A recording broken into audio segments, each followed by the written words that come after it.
Chapter 1. Page. Either mail these bills or distribute them by hand to each home you wish for customers. Distribute the day before you open. In addition to making 25% profit on each sale, you can establish dozens of good customers your first day. It is very essential that you use the brands of soaps, etc., which are the best sellers in your town, and that you state the trade name of each article on your bills. It goes without saying that in no case should you list the regular price higher than the stores are selling. Tea happens to be one of the most profitable articles in a grocery store, and this fact enables you to make this liberal offer. Free, free, free. The Joneses Neighborhood Pantry will open for business Saturday, September 1st. As an introductory offer, we will give the first 100 customers who either call in person or telephone their order, absolutely free, 1 bar of Velvet soap, regular price $0. 10, 1 bar of satin soap. 15, 1 pound of soda. 10, 1/4 pound of pepper. 15, 1 bag of table salt. 10, 1 pound of lump starch. 0.5, 1 bottle of wash blue. 10. The total value of these articles is 75 cents, and they are all everyday necessities which you buy nearly every week. No. 400 Ceylon tea regularly sells for $1.20 per pound, but we have reduced the price for this sale to 90 cents, and to each person buying 1 pound of this extra high-quality tea at 90 cents a pound, we will give absolutely free the above-listed necessities, which will cost you 75 cents at any store in town. Telephone, and we will deliver your order, or call in person at Chapter 2. The Neighborhood Pantry, 123 Main Street. From this point, your next step is to explain to each buyer of this special offer that you are opening a small store and will carry such staples as soap, sugar, rice, coffee, etc. Each Saturday, make a special sale of something to keep people talking about you. $3 or $4 per week spent with a printer in printing handbills announcing your special sale will keep customers coming to your store and keep people advertising you by talking. Do a strictly cash business, and you will find your original $25 investment will grow into many hundreds of dollars in the course of a year.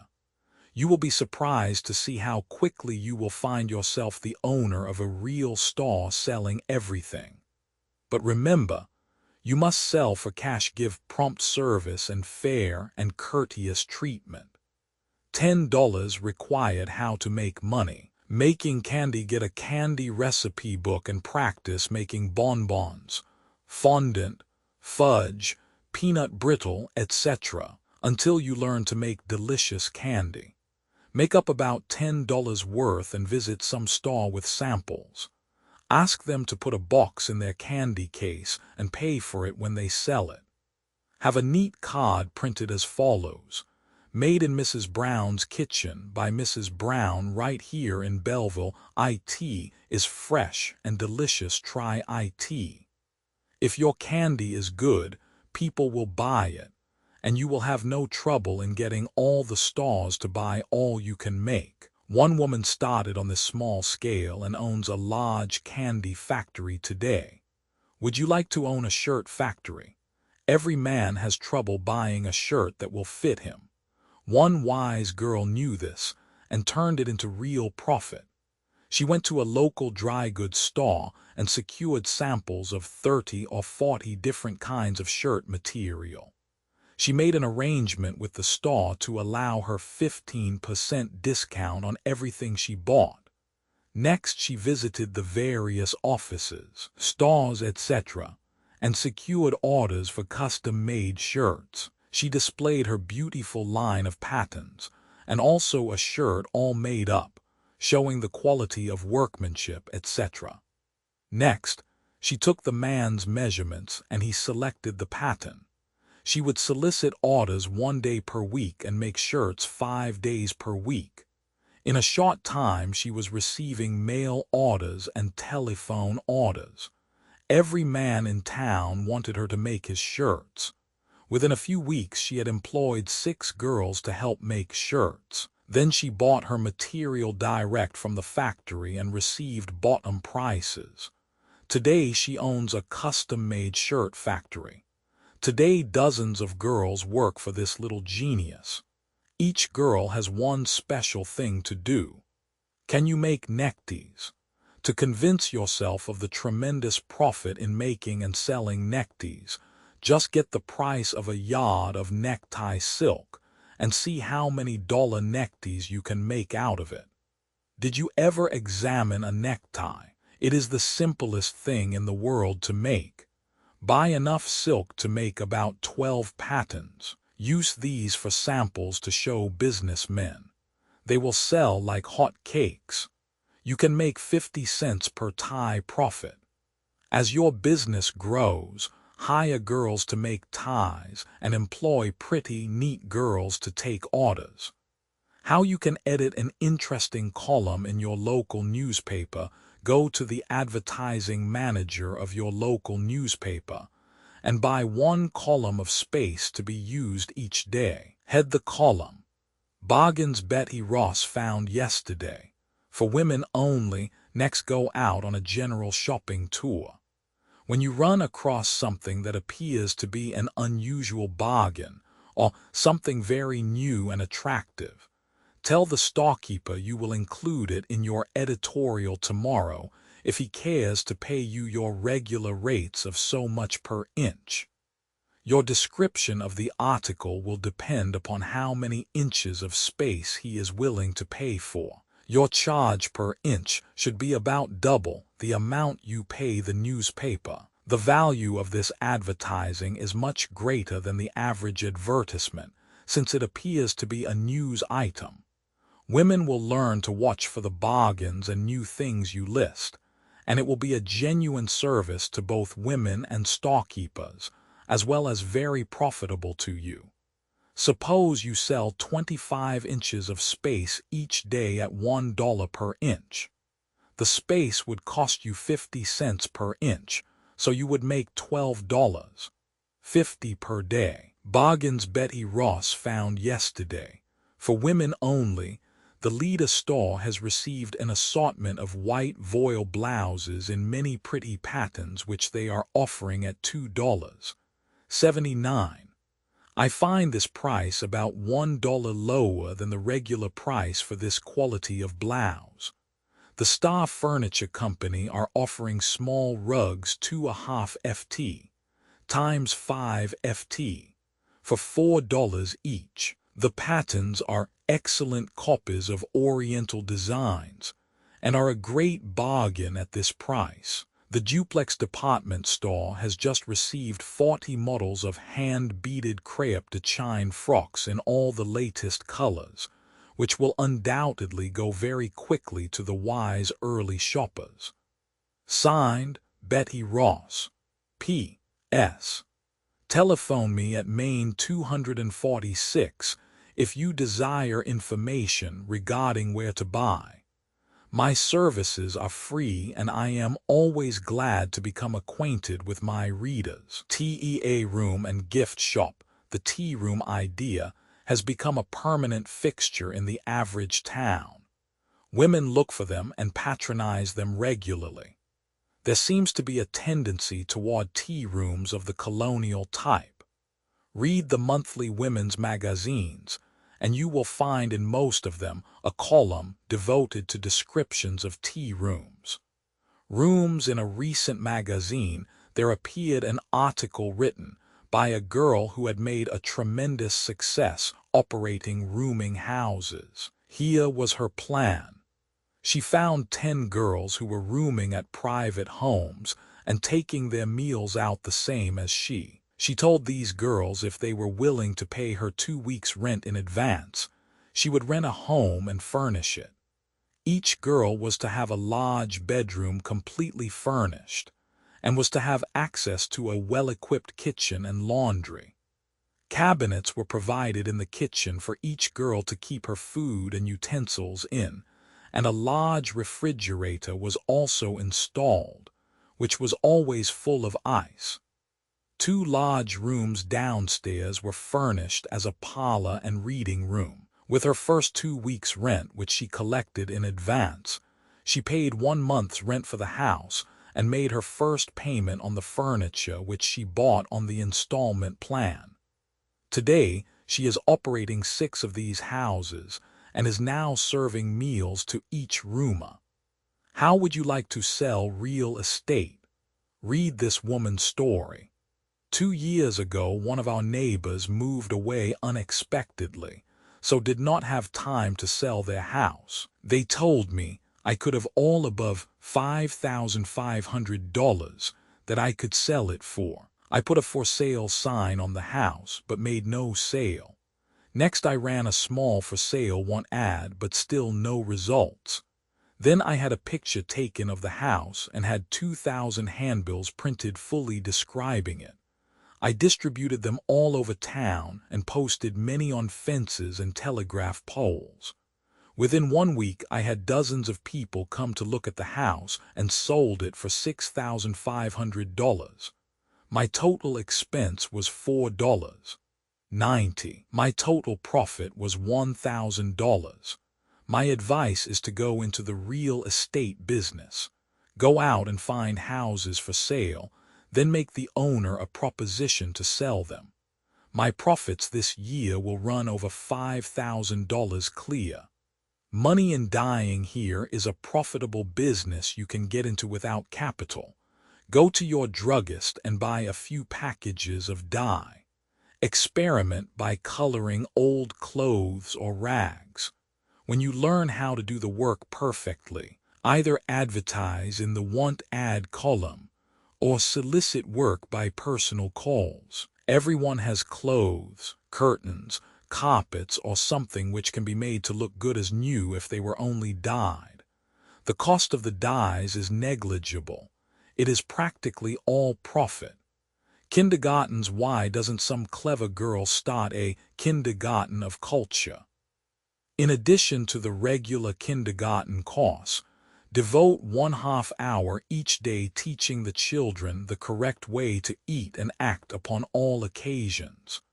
The idea will undoubtedly be successful. For the student, in almost every town and city, there are homes where the children are just at the age to prevent the mother and father from going out to the theater, church, parties, etc. in the evening. These people cannot afford to keep a maid, but could and would pay $2 an evening to a reliable girl or woman to come in and stay with the children once a week. Why not spend $2 in want ads telling these people about your plan? It would be easy to get 6 families who would pay you $2 each per week. Monday at the Smiths, Tuesday at the Browns, etc. This is especially good for the girl who studies, since the children will go to bed by 8 o'clock, and the remainder of the evening can be spent quietly studying or reading. If you live in a city, there is hardly a single firm of any size which does not have a quantity of statements at the first of each month or advertising matter to be mailed which overtaxes their regular office force. Many women and girls in the city have started mailing houses. They make arrangements with these firms to address their envelopes, sign and fold the letters, insert in envelope, seal, stamp, and mail them. It requires absolutely no capital to start this business, provided you will turn one room of your house into an office. With practice, the average woman can address 1,200 envelopes per day with pen and ink. The charge for this work ranges between $3 and $4 per thousand. The rate for folding a one-page letter is 70 cents per thousand, 35 cents per thousand for inserting it in envelope, 35 cents per thousand for sealing envelope, 35 cents per thousand for stamping, and 35 cents per thousand for mailing.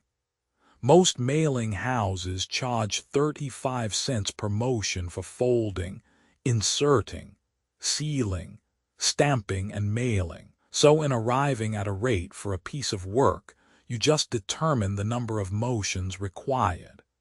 Each fold and each insert is counted one motion. As your business increases, employ girls to help you, and you will soon be operating an extensive office. Lampshades. The actual material cost of making a silk lampshade that retails for $15 is about $5. Any girl who can sew will find making lampshades an exceedingly simple matter. All department stores sell the wire frame, and transparent silk in many colors and designs can be bought at any good dry goods store. The sales plan is this: make arrangements with a department store or any other store who will display them to sell them on commission.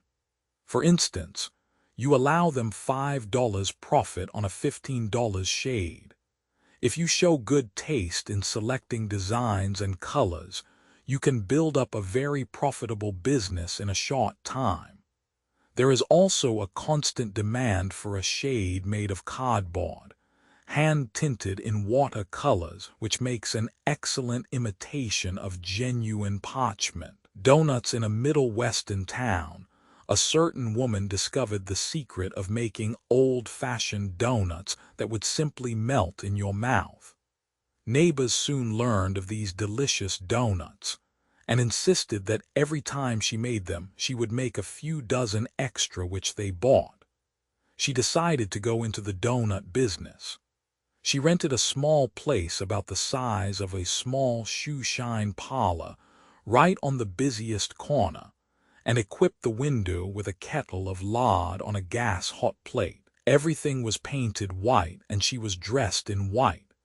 She fried donuts to order. Customers stood in line waiting for their donuts to fry. It proved a tremendous success. Today she owns a large, fully equipped bakery where she bakes everything usually made in a bakery. To which of these classes do you belong? Class No. 1. Are you a stenographer, typist, bookkeeper, or an office clerk of some kind who goes to work at a certain time every morning, rain or shine? Do you take a few sandwiches along and eat lunch at your desk or in a rest room, or do you go to a cheap restaurant? You have a certain time to stop working each day. Do you dread the long afternoon? How lonesome and monotonous. Checking figures, typing letters, filing papers, or doing some other routine work which you have done so often. How you long for 5 o'clock to come. Not because you are lazy, but because you are human. Because it is not human for anyone to go on and on doing the same monotonous work day after day without becoming weary and discouraged. And then Saturday comes. How much is in your pay envelope? After you pay your living expenses, how much is left for you to buy the things which make life so bright for a young girl? When you go out on Sunday and see so many girls wearing fine clothes and associating with cultured people, what do you think? Do you think of the past weeks of discouraging work? Do you think of your clothes, your kind of friends, your home life, and your meager earnings? At times you must look ahead, away off into the gloomy future.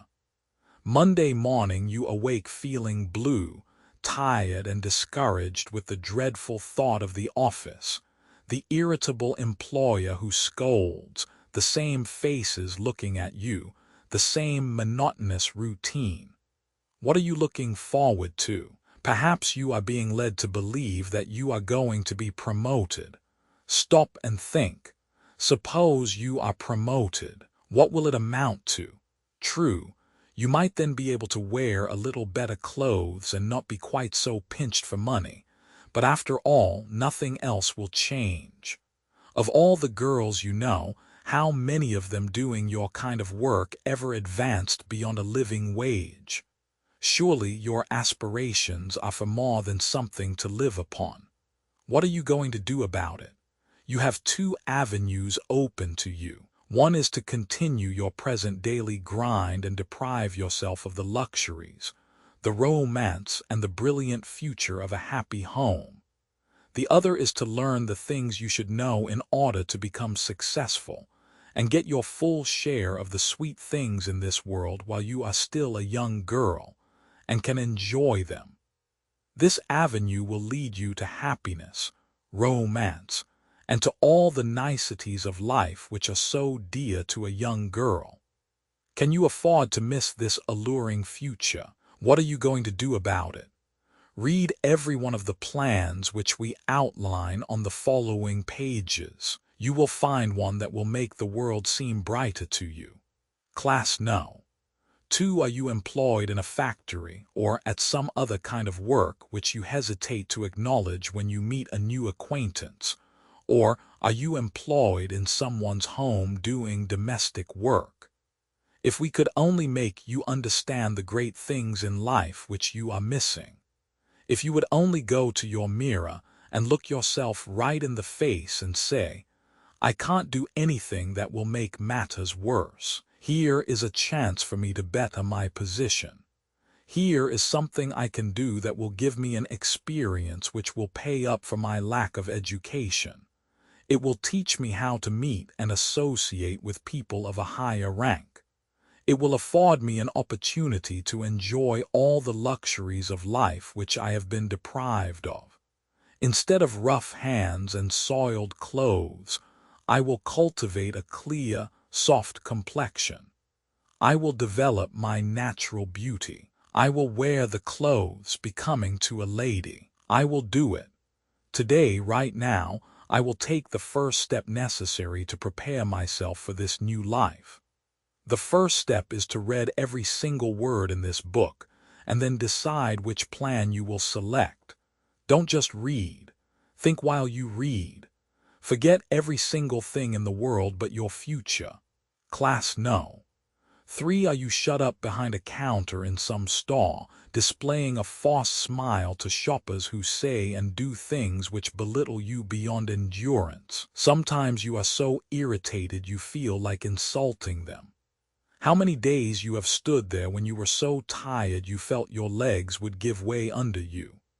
How unpleasant to be greeted each morning with that close, depressing odor from the stock, a snappy command from your employer, and then finally to have an irritable woman customer who makes you show her everything in the store, after which she passes a few sarcastic remarks without buying, says, "Thank you, dear," and walks out. Do you remember those hot, sultry days when you stood behind the counter and thought what a miserable life you were living? Do you remember when you would look at yourself in the mirror, your face all shiny, your clothes soiled, and the perspiration fairly trickling down your back? How disappointed you were. You alone could see the hidden beauty behind that form in the mirror.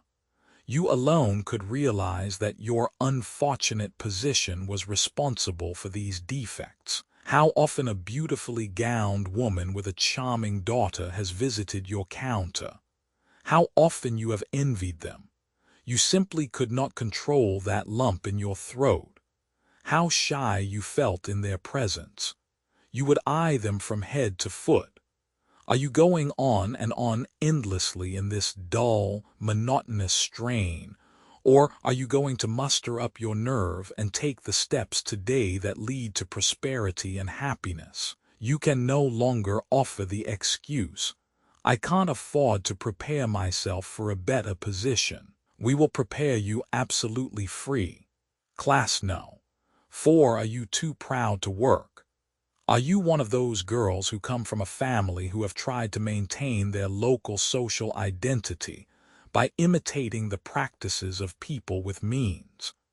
Have you led yourself to believe that you will be classed as one of the common herd if you engage in a commercial endeavor?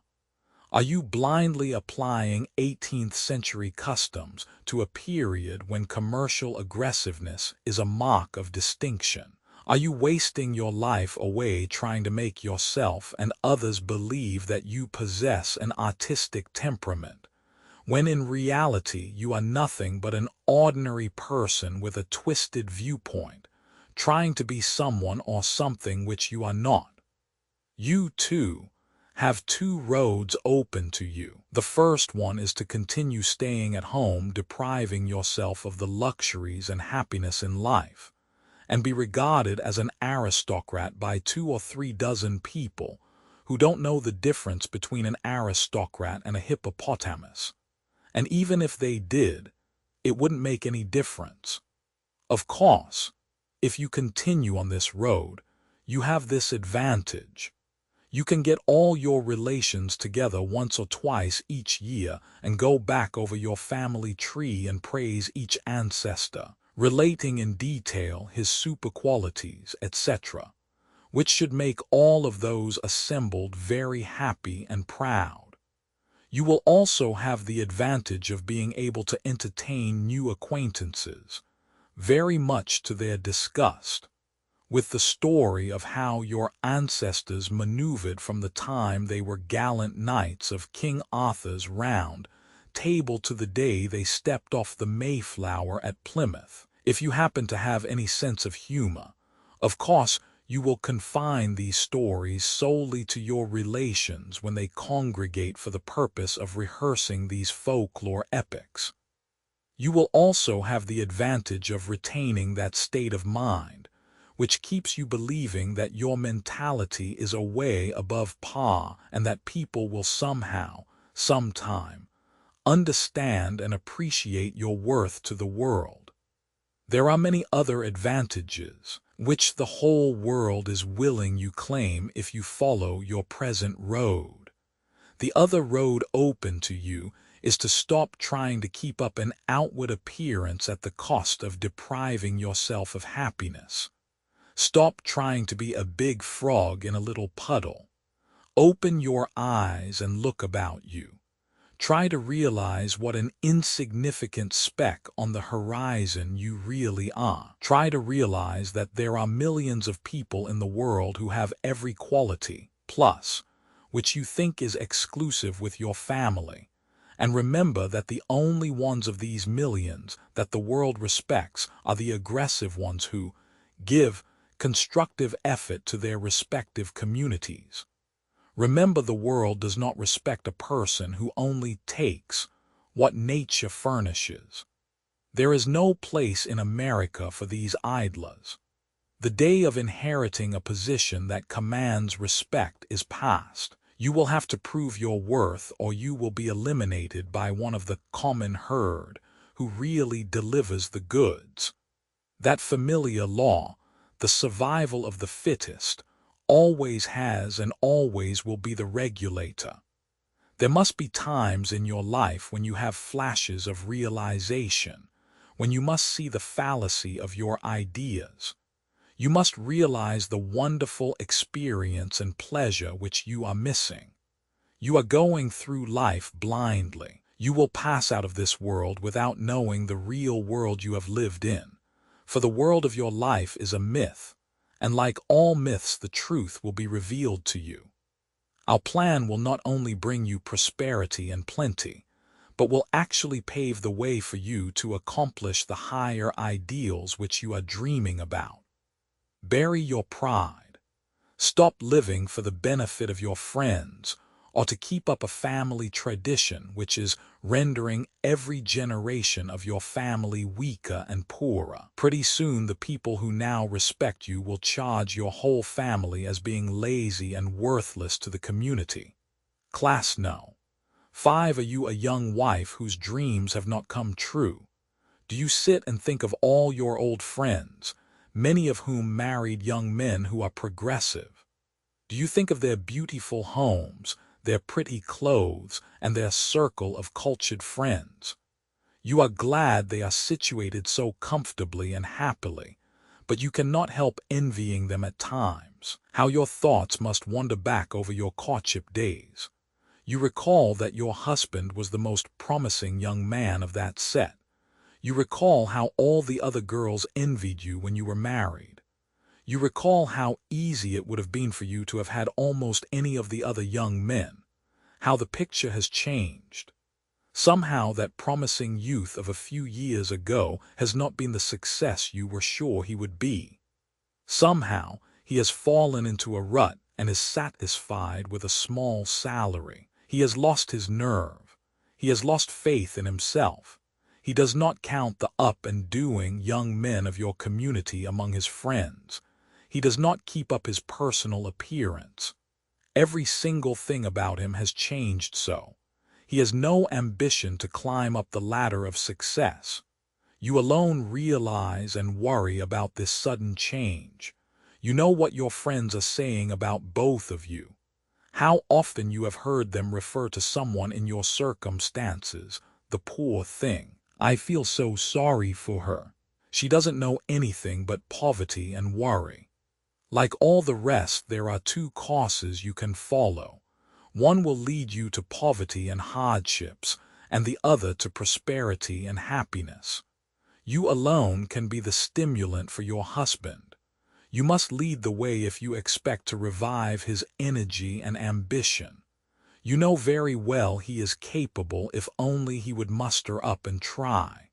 Are you content to go along hoping for the best? Each year you are both getting a little deeper in the rut that will finally submerge you so deep that your old friends who are now starting on the right road will forget about you. Think how different life would be if you lived in a pretty home.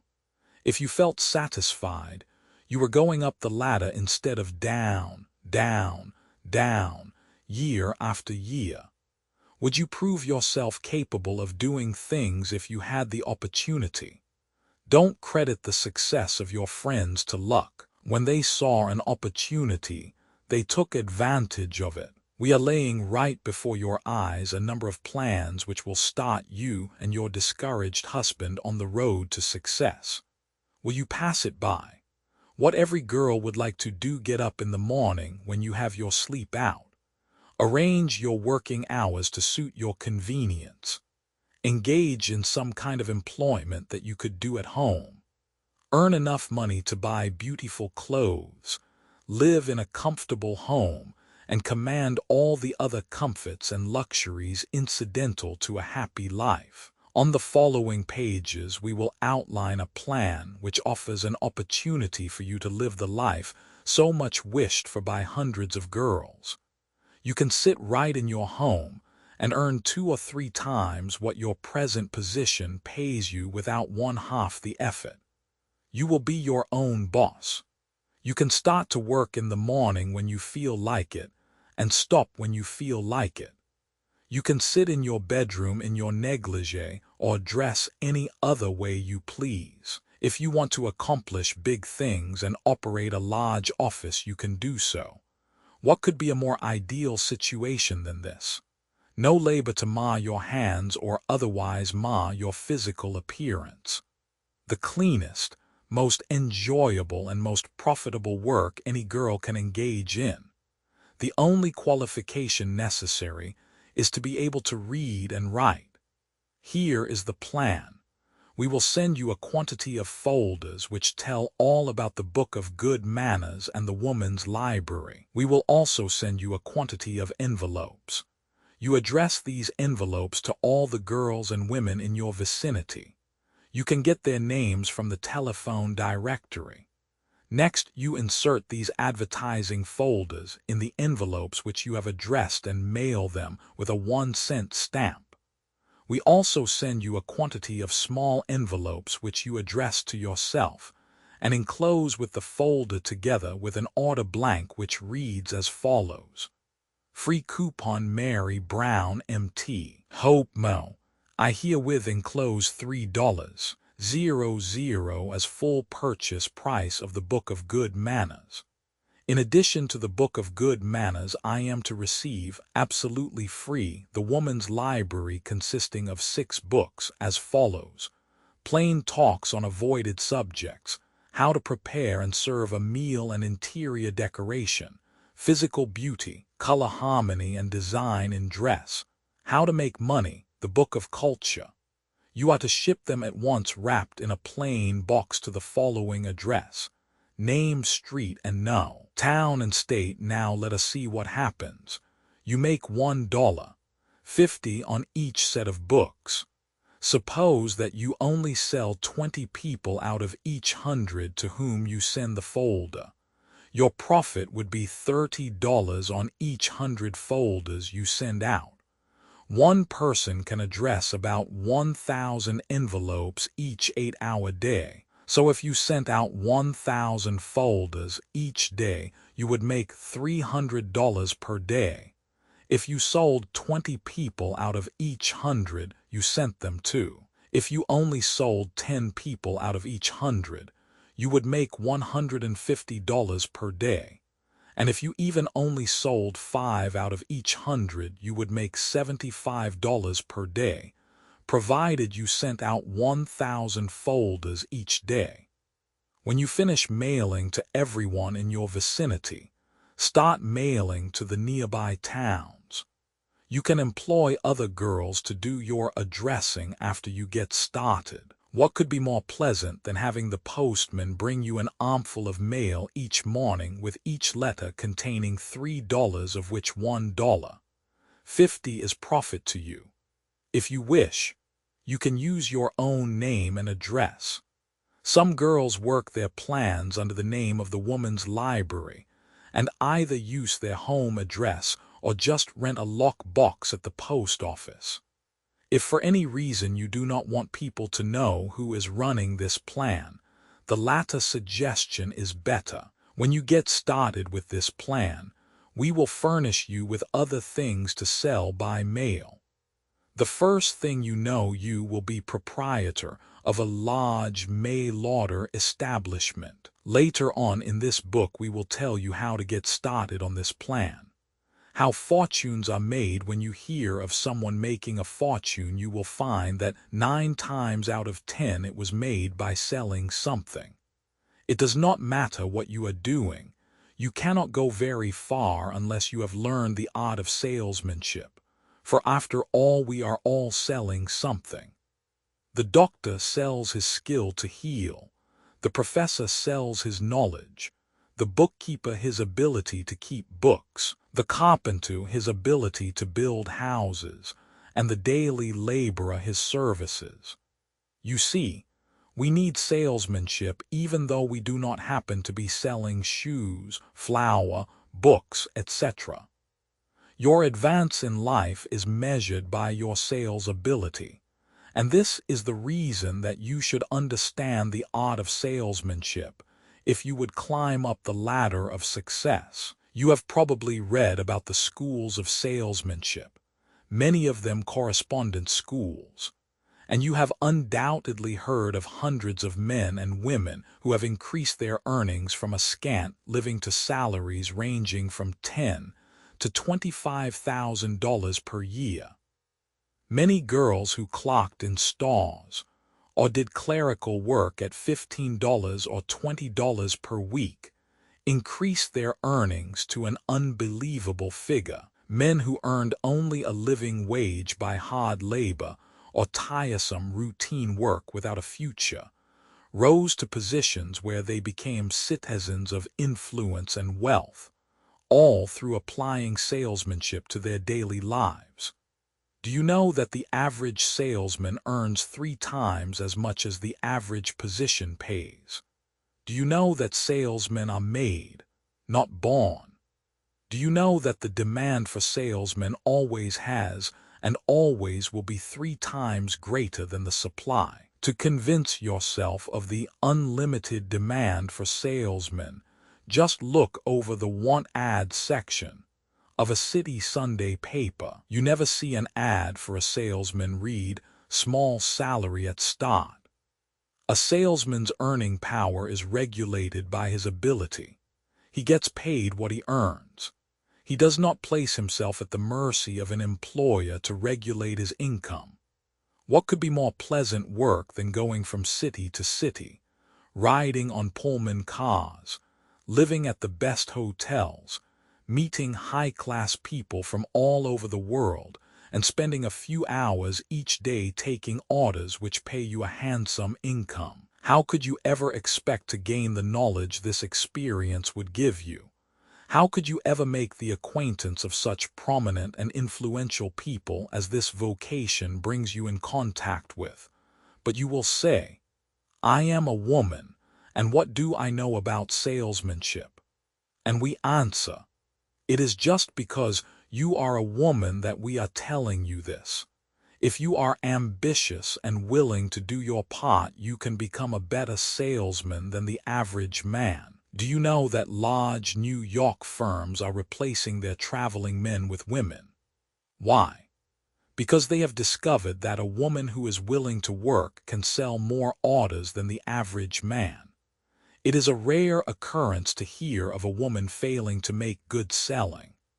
We know of girls whose experience was limited to bench work in factories and domestic work, who after taking a course in salesmanship proved winners and are now earning 5 times their original wages, besides living a life of luxury as compared to their former state. How to secure a free course in salesmanship? Most everything you learn at school or from books requires a great deal of actual practice before you can become perfect at it. In order to become a successful salesman through a salesmanship course, you must put into actual practice what the course teaches you. You must get this actual experience right while you are studying. The author of this work has spent his entire life either selling or directing salesmen, and has discovered that most people who have taken a course in salesmanship had a great many practical things to learn before they were successful. A course in salesmanship gives you the basic principles. Actual experience teaches you how to apply these principles. We have prepared a complete course on scientific salesmanship. This course is not complicated or difficult for the average man, woman, or girl to learn. The author has simply written the same instructions in this course that he has used in training salesmen for years. These lessons have made hundreds of people successful salesmen. There has never been a more complete or practical course on this subject ever written. Everything is explained in clear, simple language. Our course teaches you how to develop a pleasing personality, how to analyze your buyer, how to acquire confidence in yourself, how to keep up your courage, how to cultivate the power of observation, imagination, and enthusiasm, to cultivate tact, self-control, ability to talk, good judgment, how to get a hearing, how to create interest by your opening remarks, how to arouse desire, how to build a sales talk, how to sell by demonstration, how to sell by convincing arguments, how to sell by reasoning, how to close the sale. We could cover pages explaining the various branches taught you in this comprehensive course. If you are sincere in your effort to learn salesmanship, there is no reason in the world why you should fail. Every principle of general business transactions is explained in detail. This course in salesmanship, which the Social Mentor publications give you absolutely free, would cost you $50 if you learned it from a correspondence school. We are perfectly willing to teach you how to sell, just as we teach all our salesmen how to sell before we send them on the road. We want you to be successful, since your success means our success, and we are willing to give you the benefit of our years of practical selling experience free, if you are willing to prove to us that you are sincere in taking the course, and are energetic and ambitious enough to pull up your end. We want men and women to join our organization who are looking and thinking ahead, who believe they are capable of doing bigger things than their present situations offer. This course is intended for both men and women, regardless of age. The difference between our system of teaching salesmanship and some of the salesmanship schools, is that we are not an assembly of impractical professors who never sold a dollar's worth of merchandise in their lives and only teach you theory. We are a large business organization whose business is and always has been selling merchandise. We tell you in plain, understandable English the successful methods we and our salesmen have used in the past and are using today. Not theory, but practical experience, common sense. Who are you? If you are a married woman and have some spare time, we will show you how to earn $25 to $50 per week during your spare hours. If you are a single girl and will devote all your time to our proposition, we will show you how to earn $100 per week or more. If you are a man, the same opportunities are offered you. On the following pages, we will outline some of the plans from which you can select. Each one of these plans gives you an opportunity to take our complete course in salesmanship absolutely free, right while you are getting actual selling experience. You earn while you learn. Plan No. 1. If we were to tell you that within 1 month we can make it possible for you to become circulation manager for your local daily newspaper, you would probably doubt us. Nevertheless, we can do this very thing if you will follow our instructions, and if you possess ordinary intelligence, plenty of energy, and lots of ambition. If you owned a newspaper and someone came to you with a plan that would almost double your subscriptions, wouldn't you want to employ them? Before we tell you the details of this plan, we are going to tell you some facts about the newspaper business. Do you know that the 2 cents which you pay for your daily paper does not pay for the cost of the paper and printing? Perhaps you wonder how a publisher can make any money. His profit comes from selling advertising space. The amount they receive for advertising space depends on how many subscribers they have. For instance, a paper which has 5,000 subscribers receives $100 from a store for a full-page advertisement. Now, if they can increase the number of subscribers to 10,000, they would receive $200 for the same ad. This ad would be read by twice as many people, therefore. It would be worth twice as much to the store.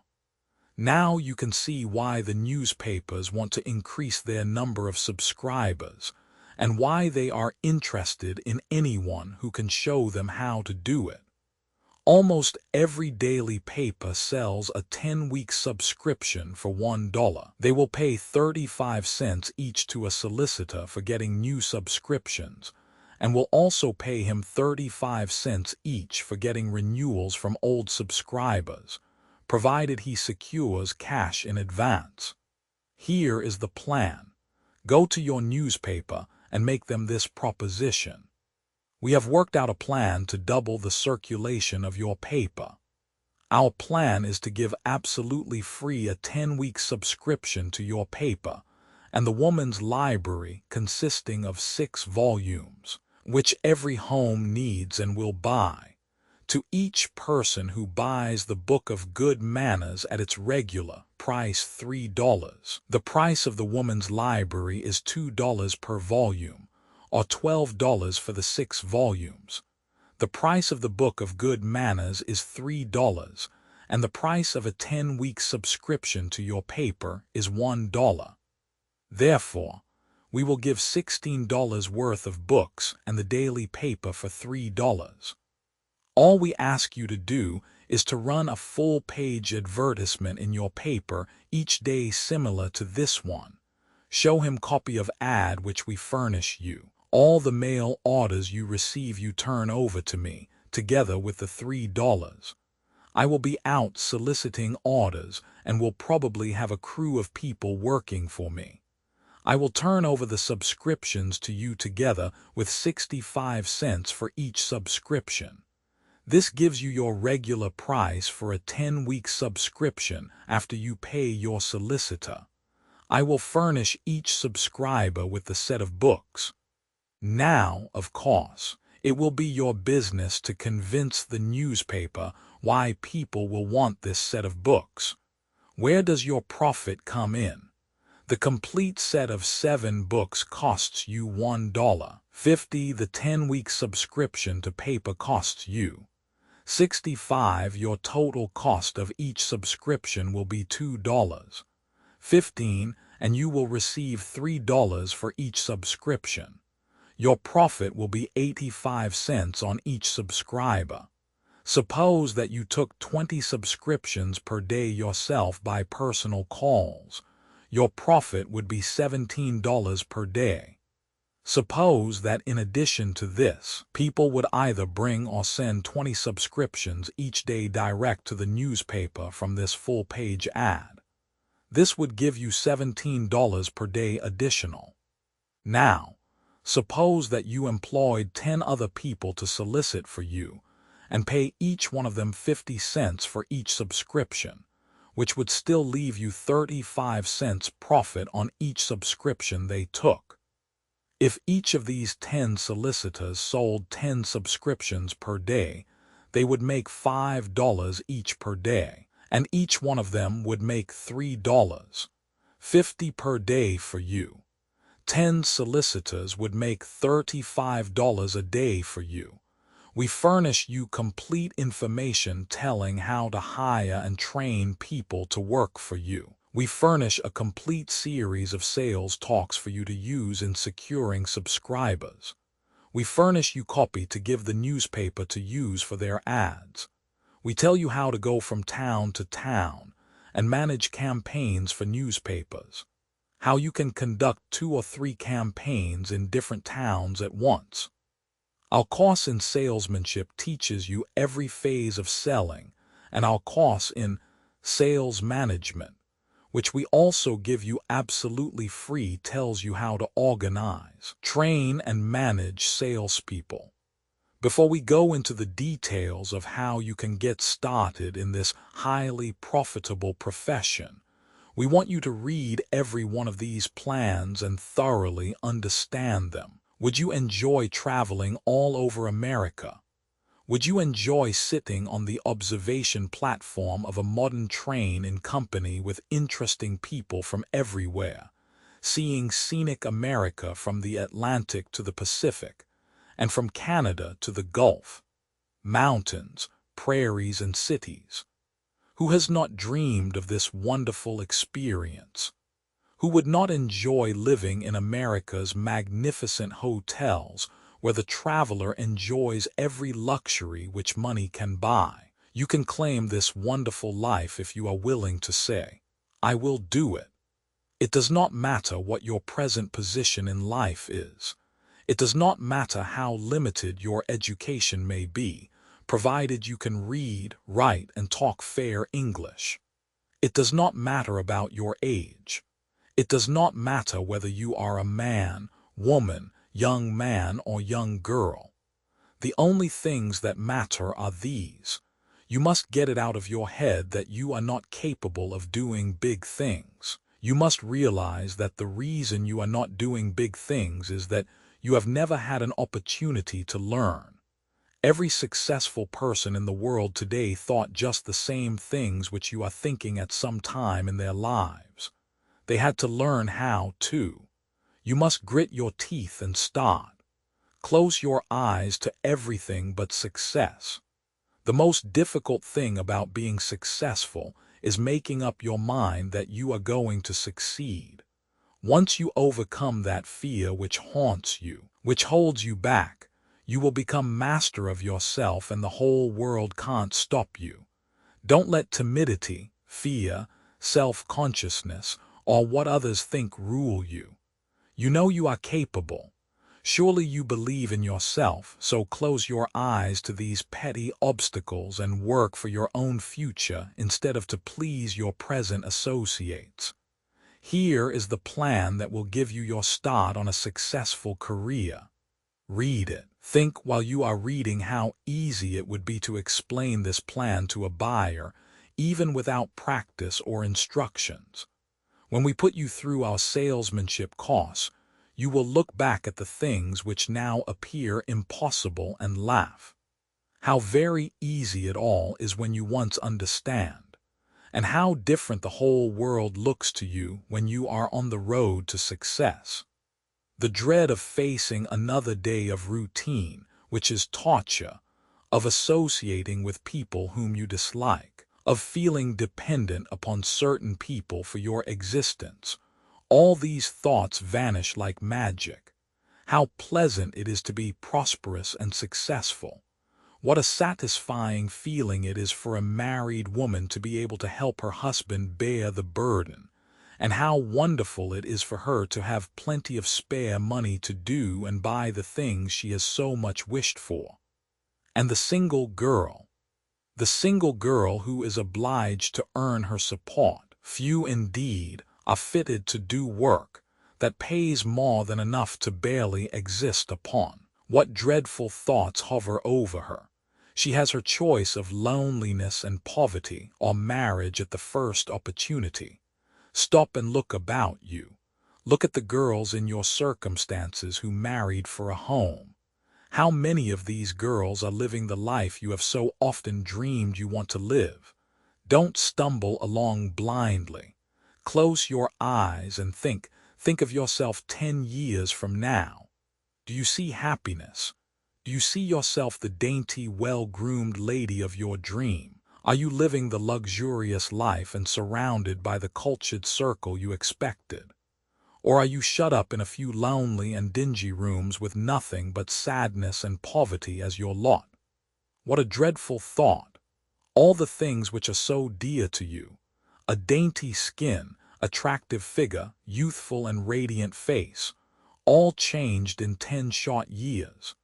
Surely you must see yourself as you will be in 10 years, slovenly dressed with a worn and tired face, rough skin and straggly hair, nothing but poverty and worry. What a different picture you will see when you have had a touch of success, when you are no longer dependent upon others for your existence, when you no longer get up in the morning with the dreadful worry of another day of torture before you, when you no longer think of marriage as a means of securing a home.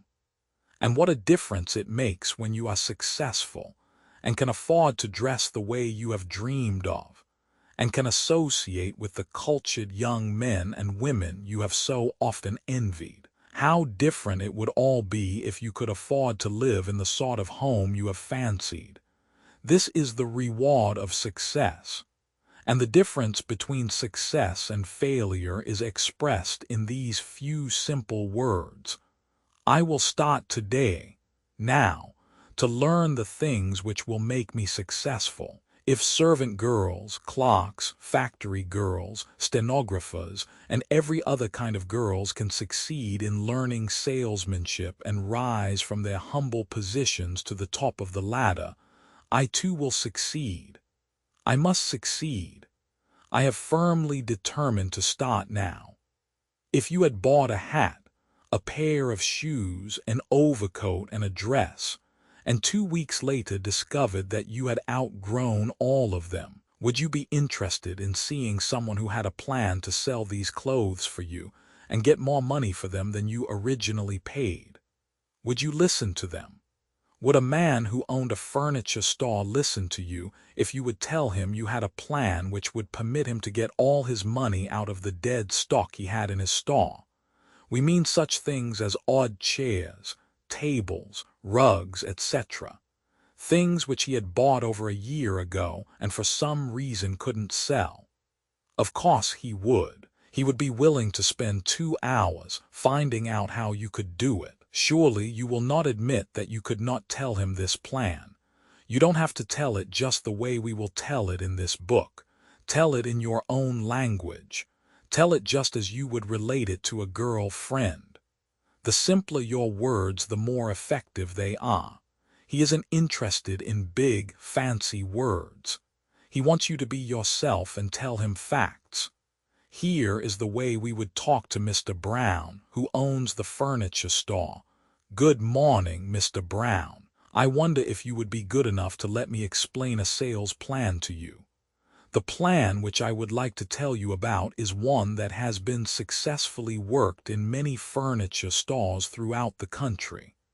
It is especially designed to clean up odd pieces of furniture which are dead stock with you, and does not require an investment on your part until you have tried it out and have found it successful.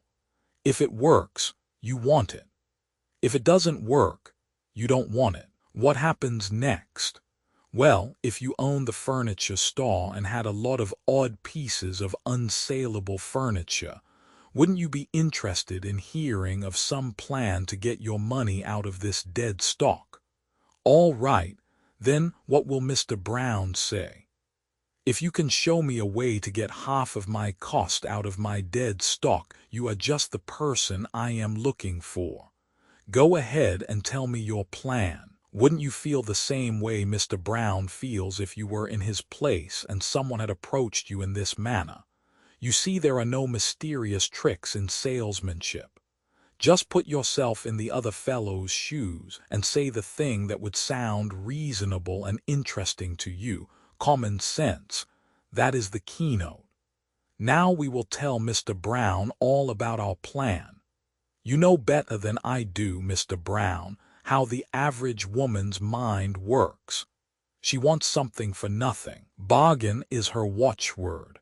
She will actually buy something she doesn't need simply because she thinks it is a bargain. I once saw a woman buy 2 picture frames at $1.98 each, which were marked reduced from $3. After she had bought them, I heard her husband ask her what she intended to do with them. He told her they had no pictures to put in the frames. She answered, "Yes, John, but think only $1.98. Later I was in another store and saw the same frames selling regularly at $1.75 each. I have repeated this incident, Mr. Brown, to show you how a woman's mind works. For my plan to sell your dead stock is a big bargain sale that has been worked successfully all over the country. Here is a set of 7 books. We call them the Woman's Library, for they cover the 6 most interesting subjects in the world to women. Before I go into the details of my plan to dispose of your dead stock, I want to tell you briefly what there is about this set of books which makes women want to own them. Remember, I am not trying to sell you books. In fact, I am not trying to sell you anything. I am simply offering a plan whereby we can both profit. I will sell the books and your dead stock. You will get your money out of the dead stock and I will make a profit on the books. Mind you, I do not ask you to invest $1 in books. All I ask is your cooperation. Now, as I started to say, it will be necessary for me to explain the nature of these books in order to convince you that women will snap them up like hot cakes. If you were a woman, I know you would appreciate their strong appeal and salability. This is the book of good manners. It tells you how to do and say the right thing on all occasions. It tells you how to introduce, what form to use when you introduce an elderly man to a young girl, a distinguished man to a group of people, etc.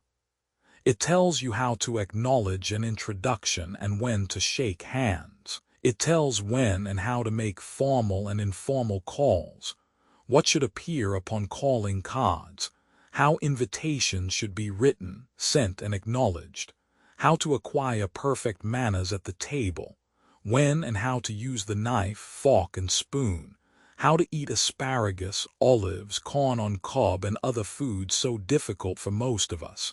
In fact, every conceivable question which women are interested in is answered. It is simply a dictionary of etiquette. Do you know, Mr. Brown, that almost every woman in this town feels the need of this book every time she entertains or calls on her friends? Every woman has been placed in many a humiliating position simply because she did not know the rules of etiquette.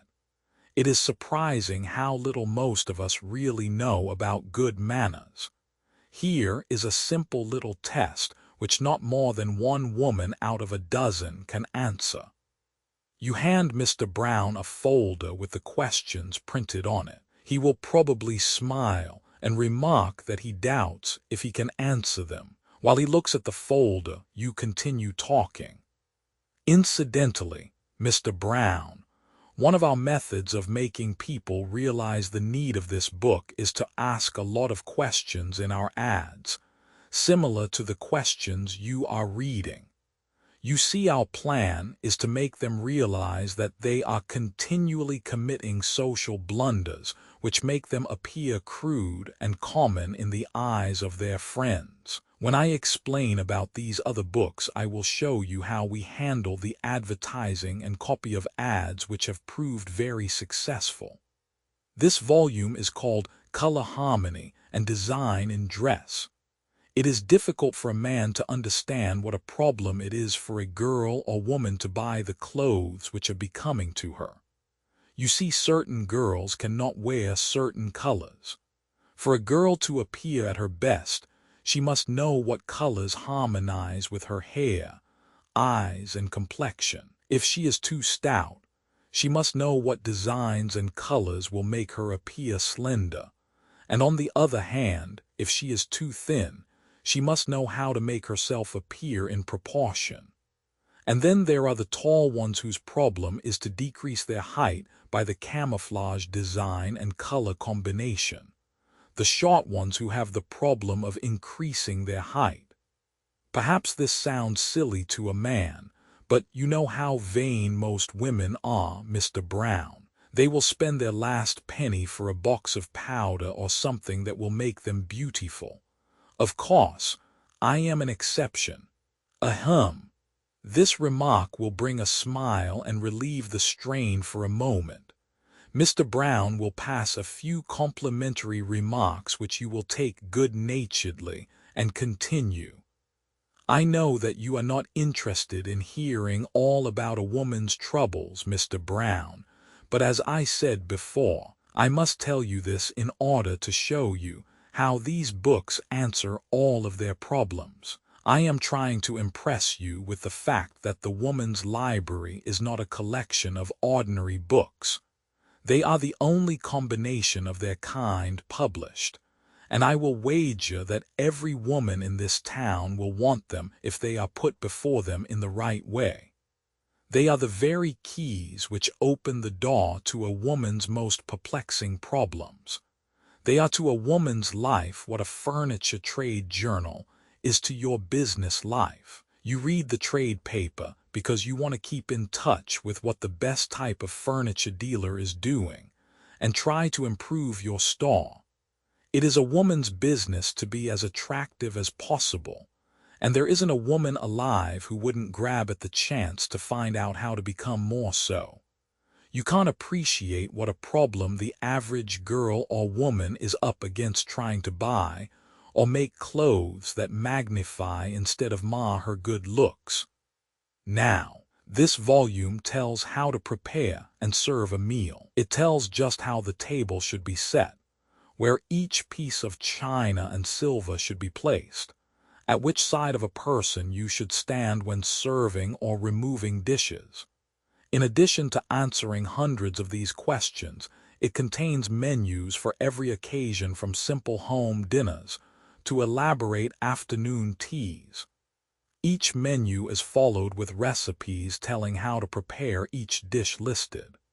Do you know, Mr. Brown, that not one woman out of 10 actually knows these things? Do you know that every time the average woman entertains, she is self-conscious and afraid she has committed some terrible blunder which gives her away to her friends? The last half of this volume is devoted to interior decoration. It tells how to arrange furniture and bric-a-brac to beautify the home. It tells what color draperies harmonize with certain colors in floor coverings, upholstery, and walls. In short, it tells how to plan a home that will reflect good taste and a genuine home-like atmosphere. You know how funny women are on this subject. You see it every day right here in your store when they buy furniture. How often have women displayed their total ignorance of color harmony when buying upholstered furniture from you? How often have they asked, will the blue velour upholstery on this suite match well in a room papered green? This volume is called Physical Beauty.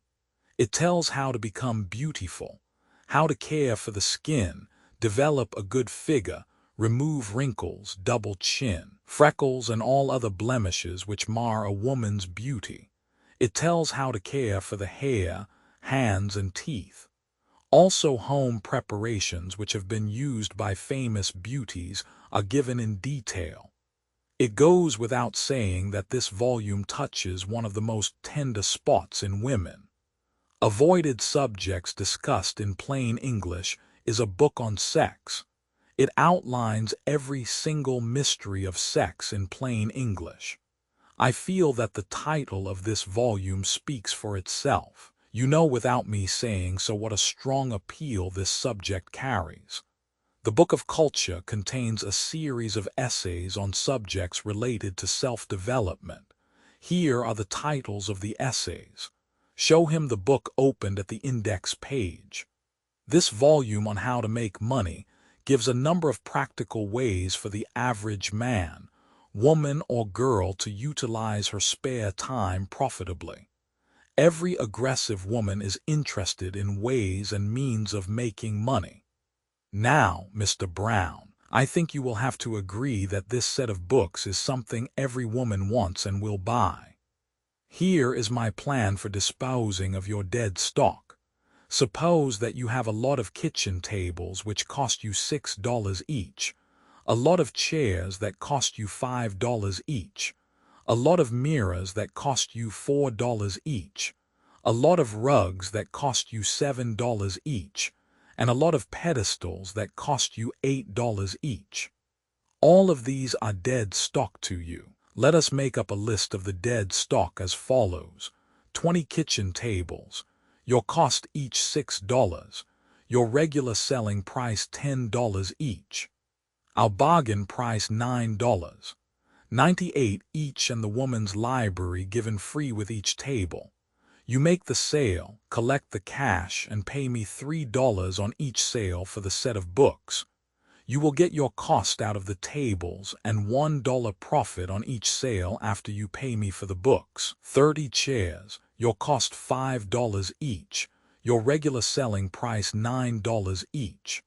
Our bargain price $8. 98 each, and the woman's library given free with each chair. After you pay me for the set of books, you make $1 profit on the sale and get your cost out of dead stock. 25 mirrors. Your cost $4 each. Your regular selling price $8 each. Our bargain price $7. 98, and the set of books free with each sale. You make $1 profit on each sale after you pay me for the books. 50 small rugs. Your cost $7 each. Your regular selling price $12 each. Our bargain price $11. 98, and a set of books free with each rug. Your profit on each sale after you pay for books. 10 pedestals. Your cost $8 each. Your regular selling price $12. 50 each. Our bargain price $12. 48. You make $1. 50 profit after you pay for books. Now let us see what we have done. We have turned $800 worth of dead stock into ready cash and made you $190 profit besides. We have given your customer a set of books which is worth $5 more than they paid for books, chair, and all. Will they sell? Well, Mr. Brown, as I said in the beginning, I will prove to you by actual sales that they will sell. We will sell your regular customers, and we will bring you new customers who probably would never otherwise have come to your store. I have 20 sets of these books, and am willing to come to your store and help fix up your window. We can fill your window with the chairs, tables, rugs, etc., and attach a large card stating that the woman's library will be given absolutely free with each chair. In the center of the window, we will make a big pile of the 20 sets of books with an attractive sign on them. I have here a copy for advertisement which you can run in our daily paper. We furnish you copies of ads to show Mr. Brown. We will sell your dead stock so quickly you will wonder how it was done. This plan, Mr. Brown, has been tried all over the country.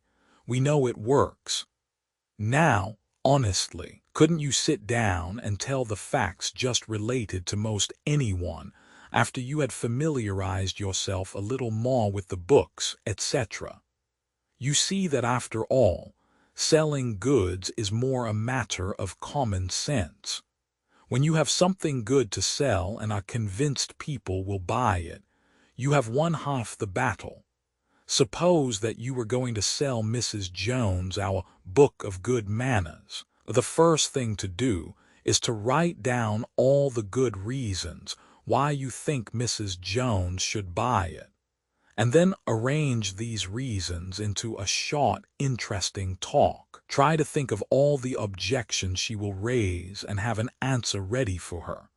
We have repeated the above conversation between a saleswoman and the buyer of a furniture store simply to show you that all there is to selling is, first, having something good to offer; second, knowing all about your article; third, explaining your proposition with simple words in the same way you think it would sound well to you if you were the buyer; fourth, knowing when to stop talking and close the deal. You could probably explain this plan to your buyer in many different ways and sell him. Each person has distinct methods of getting results. Now let us see where your profit will come in. Each sale made would net you $1, 50 profit. Suppose 200 sales were made. You would make $300 on the one store. When you complete the sale with this store, you ask them to give you a letter recommending the plan to other stores. Each store you sell, you secure a letter of recommendation. After you secure these letters from 5 or 6 good stores, you will have no trouble in selling the best store in each city you visit. Remember, we furnish samples of advertisements to you. Each one of your customers can copy these advertisements in their daily papers. The girl or woman who is willing to study our free course in salesmanship can make from $150 to $300 for 2 or 3 days' work in each city she visits. How can you get started? What must you do to get this free course in salesmanship? We want you first to read every one of these plans. When you finish reading, we will explain how simple it is to get started.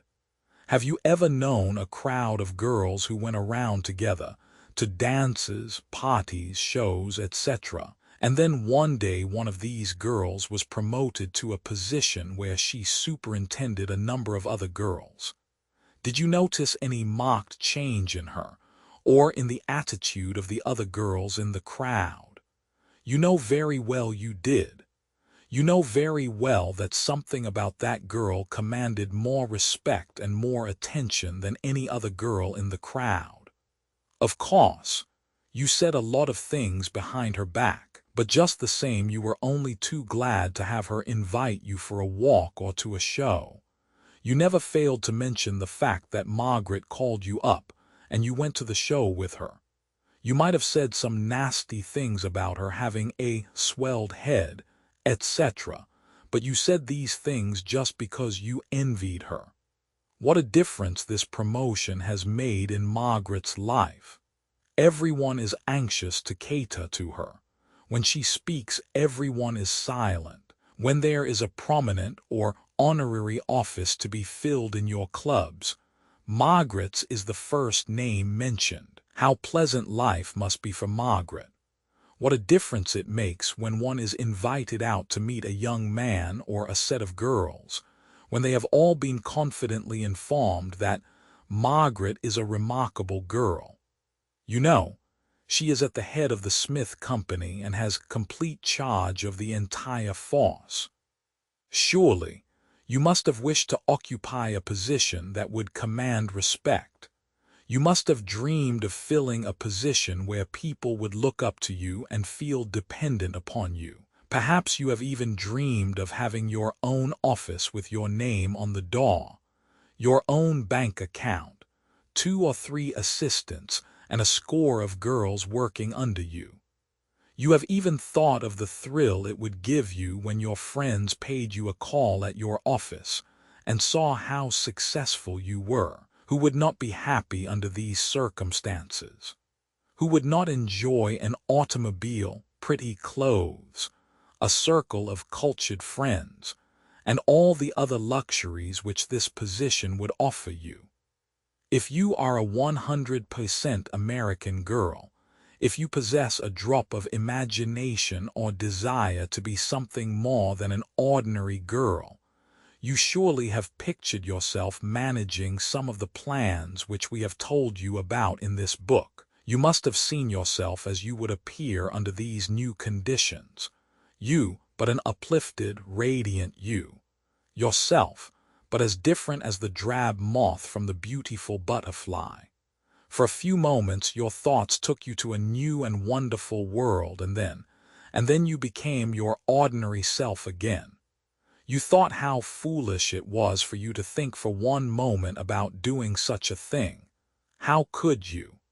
You didn't even know where or how to begin such an undertaking. You didn't have any experience nor the necessary education. And besides, it took money to start such things, and you didn't have any money. And then what would your friends think and suppose you didn't succeed? And then you thought of everything you had read, and the things that seemed so simple to you when you read them, all ran together and loomed up like a huge monster. They now appear a great big knot, and you never could unravel it. The office, the bank account, and everything seemed like a dream to you. You have allowed yourself to be carried away with a story. You were trying to live the part of the heroine. If your mind is not working about the way we have pictured it, you are indeed a remarkable girl, for 98 girls out of 100 think and act just as we have related. And this is why most girls are tied down to miserable routine work, earning barely enough to exist upon. This is why girls who are capable of making their mark in the world become discouraged and think that their ability is not appreciated. What happens? Rather than continue on these meager earnings with no prospects of advancement, they marry. And whom do they marry? They try to marry a promising young man who is making his mark in the world. But naturally, a young man of this type is associating with a more progressive circle of friends. Therefore, they decide to accept the first offer that appears like a fair prospect of a home. What finally happens to these girls? Unless you can look ahead 20 years, you cannot answer this question. Ask your parents or a friend who has reached the age of 50 to make a list of 25 of their schoolmates. Ask them to tell you what has happened to them. How many of them are able to retire? How many are self-supporting? What kind of homes are they living in? How many of life's luxuries have they enjoyed? And they too were once pretty girls. They too were considered clever. They too dreamed of the same kind of future you are dreaming about. But this youthful dream never came true. They patiently waited for the opportunity which never came. The aggressive, successful young men whom they dreamed of married the Margarets who had somehow dropped their old crowd and had become favorites with prominent people. Be honest with yourself. Why should you think you are so different, that through some mysterious good fortune, everything will turn out all right for you? Try this test on yourself. This test will show you all your weaknesses and strong points.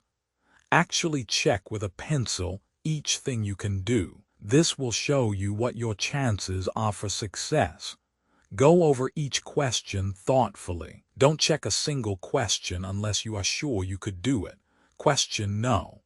1. Could you walk into the office of your newspaper and say, "Please insert this ad in your one-ad column for 3 days." You hand them a piece of paper containing the following ad. Wanted, girls and women to train for traveling position. Can earn from $5 to $15 per day. Call in person at once. 457 Main Street. Note, this ad will cost about $1 for 3 days. Question no. 2. The next day a girl or woman will call at your address and say that she came in answer to your ad. Could you invite her in and say, "What is your name, please? Where do you live? What are you now employed at? Are you willing to call upon homes and introduce a new library?"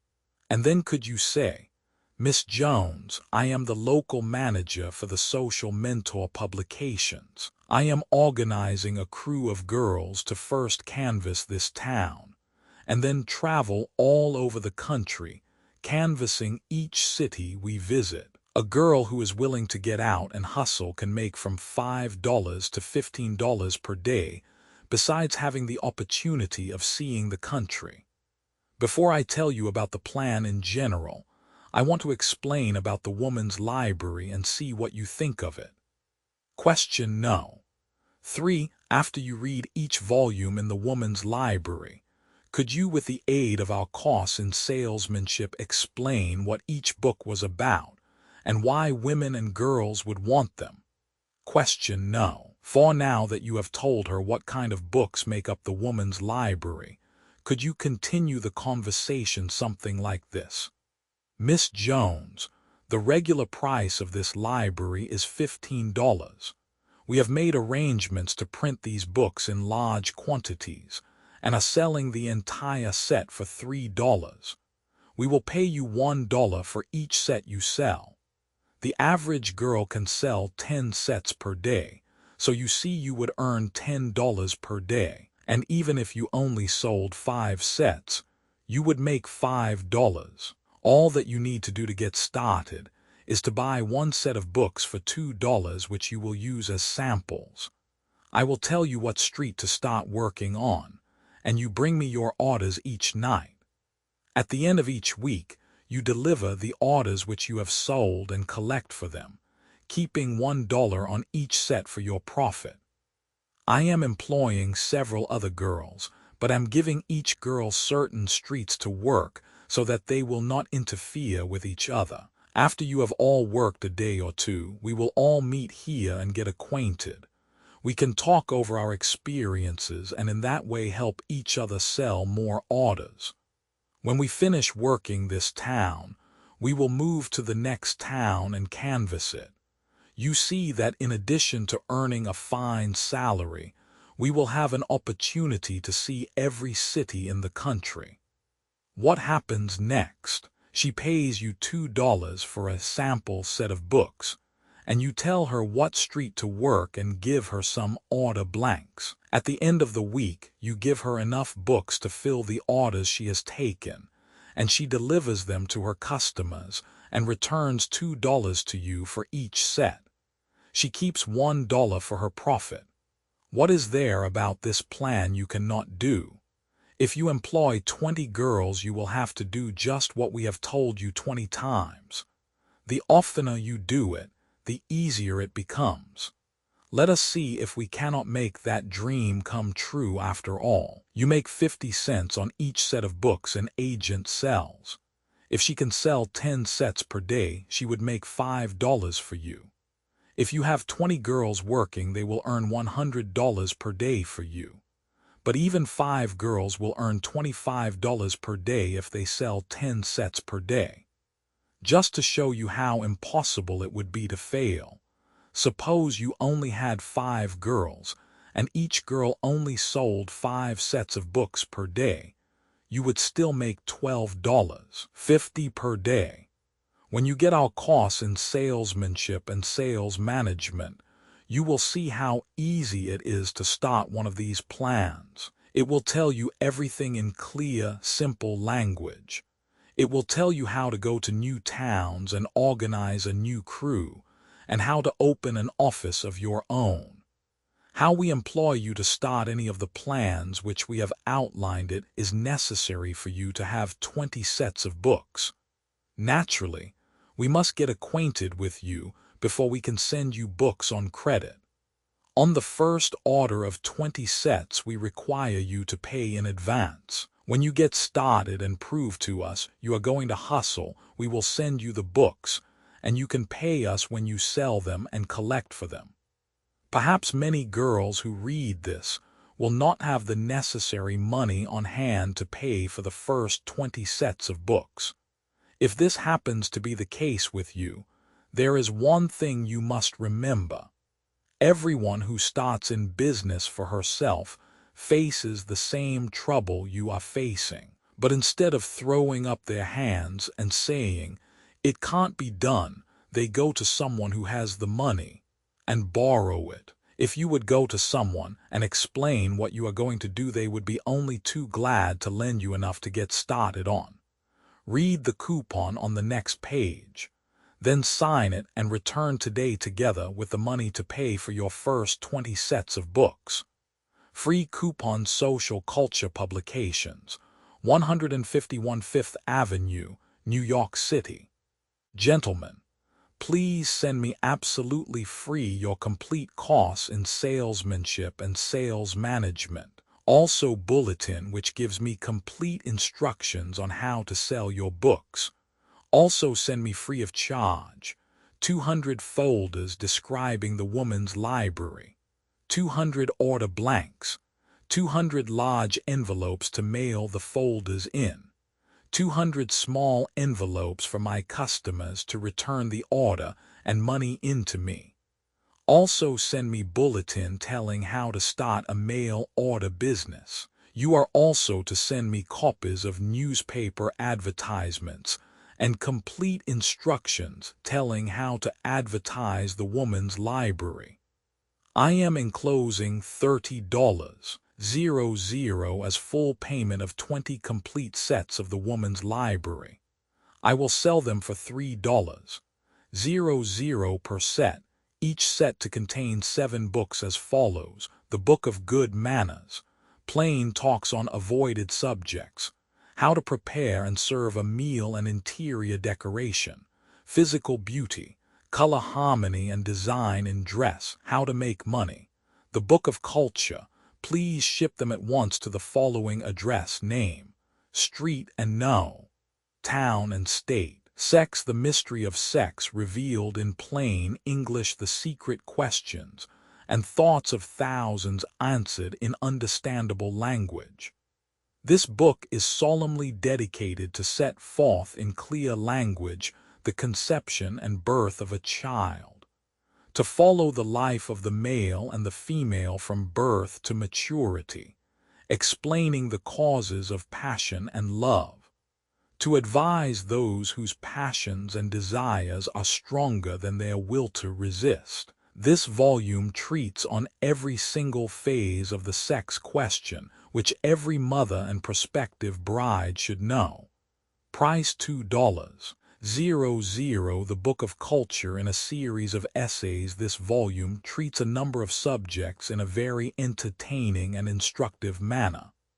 Among the titles of these essays are How to Acquire Personal Charm, The True Aristocrat, The Origin of Society, Social Defects, Successful Matrons, Courtship Courtesies, Deportment of Children, Advice to the Young Girl, The Art of Congenial Conversation, How to Cultivate a Vocabulary that Will Mark You Well-Bred, Etiquette for the Businessman, The Cash Value of Pleasing Manners, Plain Talk to Women, The Art of Letter Writing, Woman's Greatest Appeal to Man.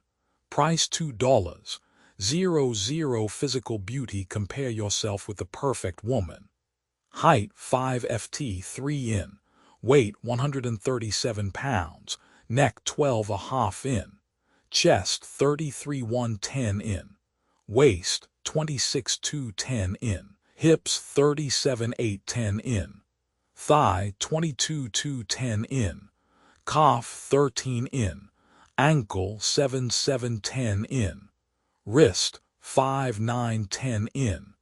It does not matter whether you compare favorably with the perfect woman, you might be in perfect proportion. Physical beauty tells you how to cultivate natural beauty at home without expense.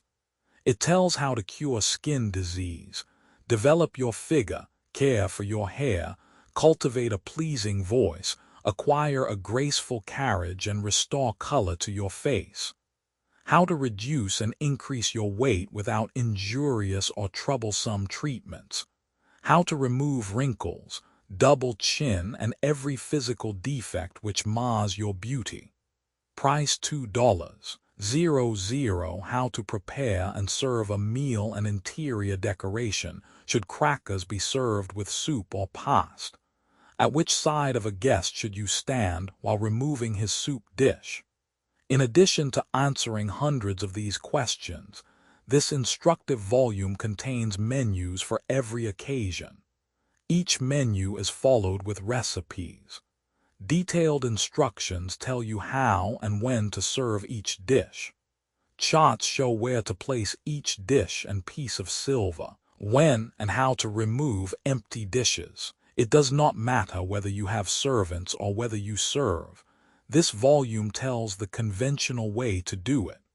The preparation and serving of formal dinners, breakfasts, suppers, dainty afternoon teas, buffet luncheons, chafing dish suppers, tray service, banquets, and all their variations are explained in detail.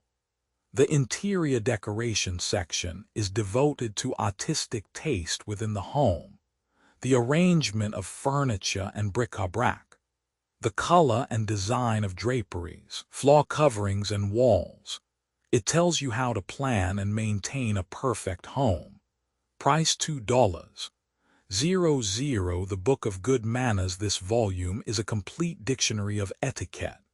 It tells you what to do and say upon all occasions, and how to appear at perfect ease when others appear embarrassed. It also tells you how to overcome timidity, fear, and self-consciousness, how to acquire poise at the dinner table, the dance, in the drawing room, and everywhere refined people assemble. Price $3.00. Color harmony and design in dress. Do you know what colors harmonize with your complexion? Do you know what designs in costumes are most becoming? These are the subjects this volume explains.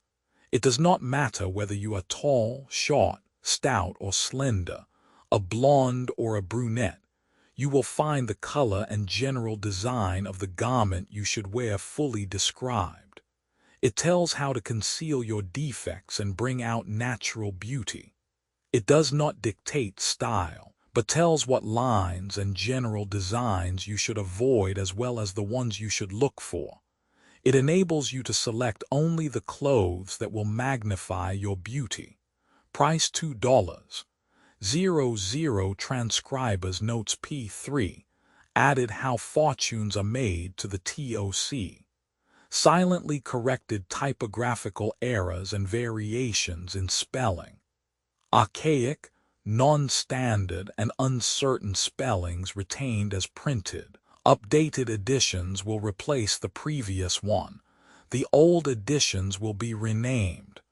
Creating the works from print editions not protected by U.S. copyright law means that no one owns a United States copyright in these works, so the Foundation and you can copy and distribute it in the United States without permission and without paying copyright royalties.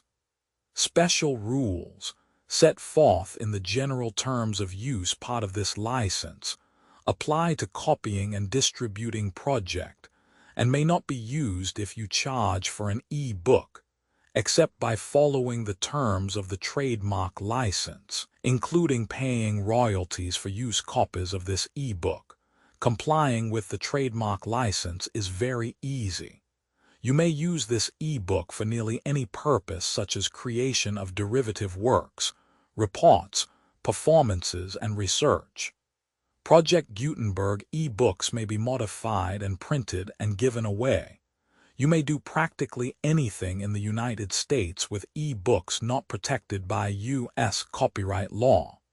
Redistribution is subject to the trademark license, especially commercial redistribution.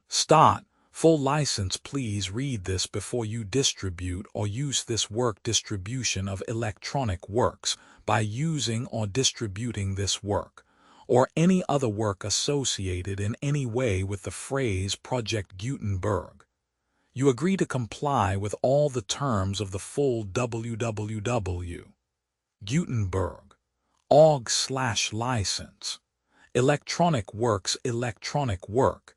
You indicate that you have read, understand, agree to, and accept all the terms of this license and intellectual property, trademark/copyright agreement. If you do not agree to abide by all the terms of this agreement, you must cease using and return or possession. If you paid a fee for obtaining a copy of or access to by the terms of this agreement, you may obtain a refund from the person or entity to whom you paid the fee as set forth in paragraph 1. 8. Used on or associated in any way with an electronic work by people who agree to be bound by the terms of this agreement. There are a few, even without complying with the full terms of this agreement. See paragraph 1. See below. There are a lot of things you can do with Project Gutenberg electronic works if you follow the terms of this electronic works. See paragraph 1. Below. Foundation or PGLAF owns a compilation copyright in the collection. Works in the collection are in the public domain in the United States. If an individual work is unprotected by copyright law in the United States, and you are located in the United States, we do not claim a right to prevent you from copying, distributing, performing, displaying, or creating derivative works based on the work as long as works, in compliance with the terms of this agreement, for keeping the comply with the terms of this agreement, by keeping this work in the you share it without charge with others. 1. The copyright laws of the place where you are located also govern what you can do with this work. Copyright laws in most countries are in a constant state of change. If you are outside the United States, check the laws of your country in addition to the terms of this agreement before downloading, copying, displaying, performing, distributing, or creating derivative works based on this work, or any representations concerning the copyright status of any work in any country other than the United States. 1. 1. The following sentence with active links to or other performed, viewed, copied, or distributed. This e-book is for the use of anyone anywhere in the United States and most other parts of the world at no cost and with almost no restrictions whatsoever. You may copy it, give it away, or reuse it under the terms at www.gutenberg.org. If you are not located in the United States, you will have to check the laws of the country where you are located before using this e-book, derived from texts not protected by U.S. copyright law, does not contain a notice indicating that it is posted with permission of the copyright holder. The work can be copied and distributed to anyone in the United States without paying any fees or charges. If you are redistributing or providing access to a work with the phrase Project Gutenberg associated with or appearing on the work, you must comply either with the requirements of paragraphs 1. 1 through 1. E7 or trademark as set forth in paragraphs 1, E8 or 1, E9. With the permission of the copyright holder, your use and distribution must comply with both paragraphs 1, E1 through 1, E7 and any additional terms imposed by the copyright holder. Additional terms posted with the permission of the copyright holder found at the beginning of this work. License terms from this work or any files containing a part of this one. E5. Do not copy, display, perform, distribute, or redistribute this electronic work, or any part of this electronic work, without prominently displaying the sentence set forth in paragraph 1.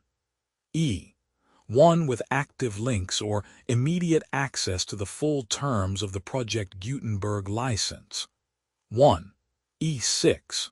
You may convert to and distribute this work in any binary, compressed, mocked up, non-proprietary or proprietary form, including any word processing or hypertext form. However, if you provide access other than plain vanilla ASCII or other format used in the official www.gutenberg.org, you must at no additional cost, fee, or expense to the user provide a copy, a means of exporting a copy, or a means of obtaining a copy upon request of the work in its original plain vanilla ASCII or other form. Any alternate format must include the 1. E7. Do not charge a fee for access to viewing, displaying, unless you comply with paragraph 1. E8 or 1, E9, 1, E8. You may charge a reasonable fee for copies of or provided that you pay a royalty fee of 20% of the gross profits you derive from you already used to calculate your applicable taxes. The fee is agreed to donate royalties under this paragraph to the Project Gutenberg Literary Archive Foundation. Royalty payments must be paid within 60 days following each date on which you prepare, or are legally required to prepare, your periodic tax returns. Royalty payments should be clearly marked as such and sent to the Project Gutenberg Literary Archive Foundation at the address specified in Literary Archive Foundation. You provide a full refund of any money paid by a user who notifies you in writing or by email within 30 days of receipt that S/he license. You must require such a user to return or destroy all copies of the works possessed in a physical medium and discontinue works you provide, in accordance with paragraph 1. F3. A full refund of any money paid for a work or a replacement copy, if a defect in the electronic work is discovered and reported to you within 90 days of receipt of the work. You comply with all other terms of this agreement for free. 1. E9. If you wish to charge a fee or distribute a Project Gutenberg trademark electronic work or group of works on different terms than are set forth in this agreement, you must obtain permission in writing forth in section 3 below. 1. Effort to identify, do copyright research on, transcribe and proofread works not protected by U.S. copyright law in creating the project electronic works, and the medium on which they may be stored may contain defects, such as, but not limited to, incomplete, inaccurate, or corrupt data, transcription errors, a copyright or other intellectual property infringement, a defective or damaged disk or other medium, a computer virus, or computer codes that damage or cannot be read by your equipment. 1. F2. Limited warranty. Disclaimer of damages except for the right of replacement or refund, described in paragraph 1. F3. The Project Gutenberg Literary Archive Foundation.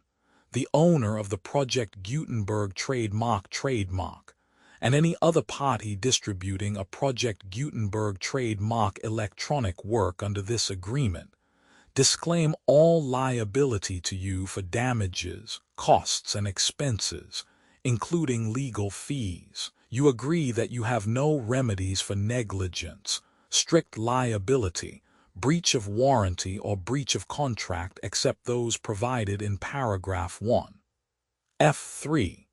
You agree that the foundation, the trademark owner, and any distributor under this agreement will not be liable to you for actual, direct, indirect, consequential, punitive, or incidental damages, even if you give notice of the possibility of such damage. 1. F3. Limited right of replacement or refund.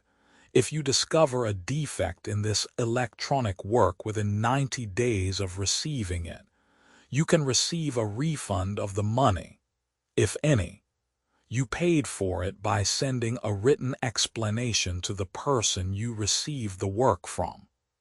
If you receive the work on a physical medium, you must return the medium with your written explanation. The person or entity that provided you with the defective work may elect to provide a replacement copy in lieu of a refund. If you receive the work electronically, the person or entity providing it to you may choose to give you a second opportunity to receive the work electronically in lieu of a refund. If the second copy is also defective, you may demand a refund in writing without further opportunities to fix the problem. 1. F. 4. Except for the limited right of replacement or refund set forth in paragraph 1. F. 3. This work is provided to you as is, with no other warranties of any kind, express or implied, including but not limited to warranties of merchantability or fitness for any purpose. 1. F5. Some states do not allow disclaimers of certain implied warranties or the exclusion or limitation of certain types of damages.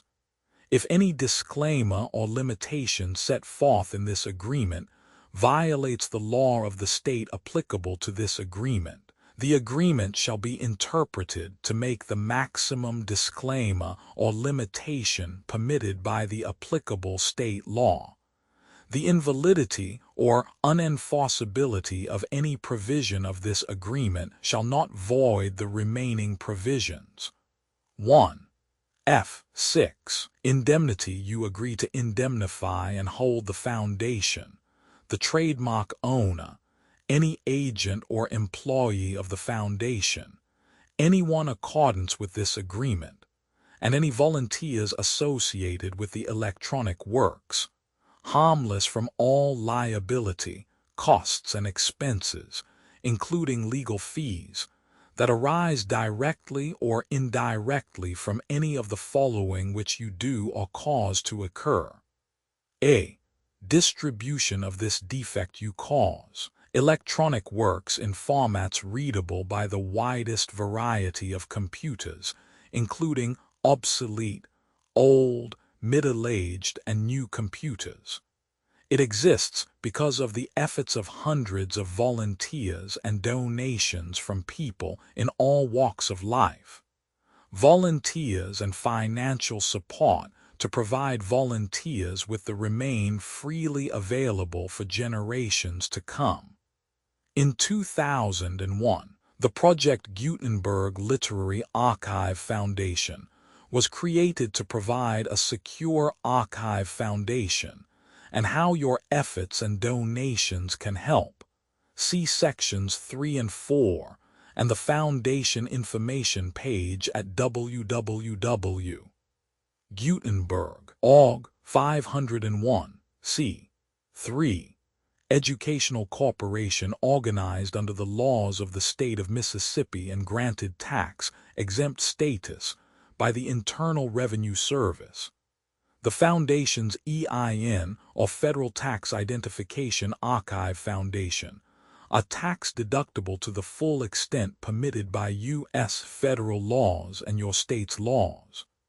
The Foundation's business office is located at 41 Watchung Plaza, #516, Montclair, NJ 07042, USA, +1 862 621 to 9288.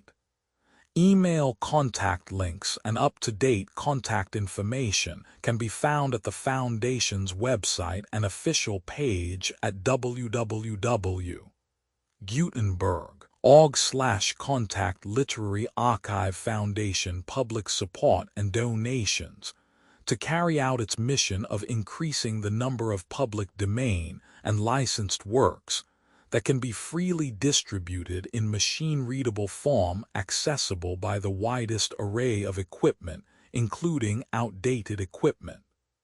Many small donations, $1 to $5,000, are particularly important to maintaining tax-exempt status with the IRS. The Foundation is committed to complying with the laws regulating charities and charitable donations in all 50 states of the United States. Compliance requirements are not uniform, and it takes a considerable effort, much paperwork, and many fees to meet and keep up with these requirements. We do not solicit donations in locations where we have not received written confirmation of compliance. To send donations or determine the status of compliance for any particular state, visit www.gutenberg.org/donate. While we cannot and do not solicit contributions from states where we have not met the solicitation requirements, we know of no prohibition against accepting unsolicited donations from donors in such states who approach us with offers to donate. International donations are gratefully accepted, but we cannot make any statements concerning tax treatment of donations received from outside the United States. U.S. laws alone swamp our small staff. Methods and addresses. Donations are accepted in a number of other ways, including checks, online payments, and credit card donations. To donate, please visit www.gutenberg.org/donate. Professor Michael S. Hart was the originator of the Project Gutenberg concept of a library of electronic works that could be freely shared with anyone. For 40 years, he produced and volunteer support editions, all of which are confirmed as not protected by copyright in the U.S., unless a copyright notice is included. Thus, we do not necessarily keep e-books in compliance with any particular paper edition. Most people start at our website, which has the main PG search facility, www.gutenberg.org. Archive Foundation, how to help produce our new e-books, and how to subscribe to our email newsletter to hear about new e-books.